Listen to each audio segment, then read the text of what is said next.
সংবিধান দিবস আজকে ভারতবর্ষের এমন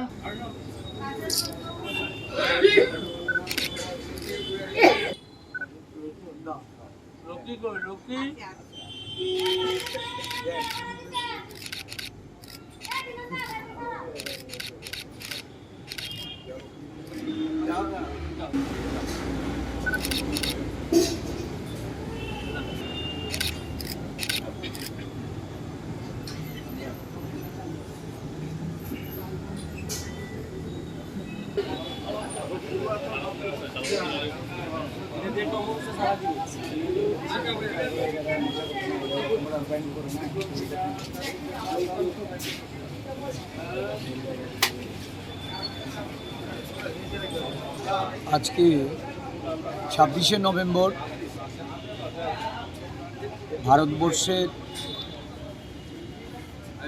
সারা দেশব্যাপী সংবিধান দিবস হিসাবে যথাযোগ্য মর্যাদার সঙ্গে পালন করা হচ্ছে।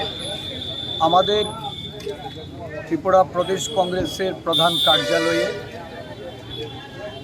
এই দিবসটি উদযাপন উপলক্ষে ডক্টর বি.আর. আম্বেদকরের, যিনি সংবিধানের প্রধান রচয়িতা, যার নেতৃত্বে এই সংবিধান রচনা করা হয়, ওনার প্রতিকৃতিতে আজকে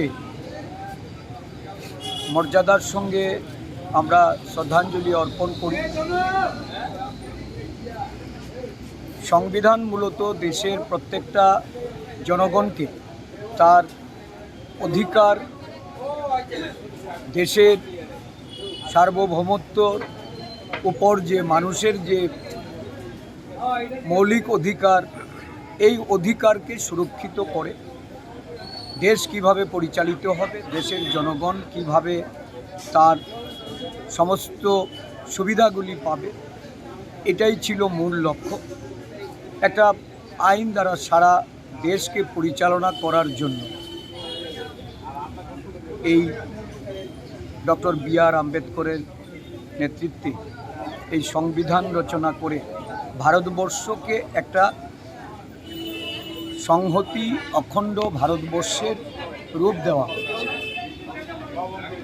দুর্ভাগ্য যে আজকে এই দেশে বর্তমান সরকার, শাসক দলের তাদের সংবিধান অবমাননার ঘটনা, এটা দেশের জনগণকে নানাভাবে বিক্ষুব্ধ করে তুলেছে। সংবিধানের মান্যতা আজকে শাসক গোষ্ঠীর হাতে নানাভাবে ক্ষতবিক্ষত।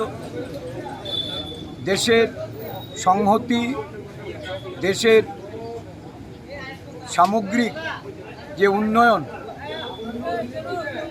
প্রশ্নচিহ্নের মুখে এসে দাঁড়িয়েছে।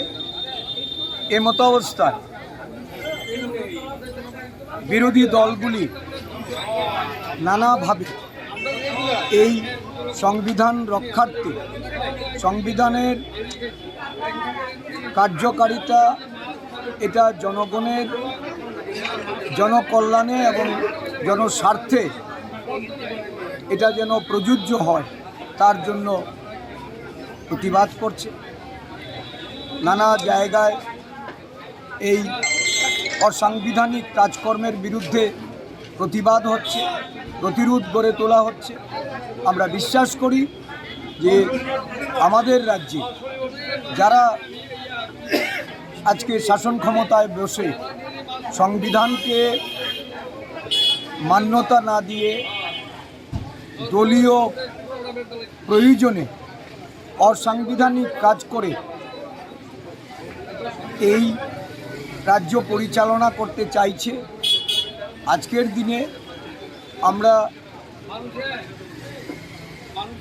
এই সংবিধান দিবসটিকে যাতে জনস্বার্থে, জনকল্যাণে এটা প্রযোজ্য হয়, তার জন্য যে লড়াই রাহুলজির নেতৃত্বে সারা ভারত জুড়েও শুরু হয়েছে, আমাদের রাজ্যেও আমরা এই আন্দোলন সংগঠিত করে সংবিধানের মান্যতা বজায় রাখতে আমরা সচেষ্ট হই।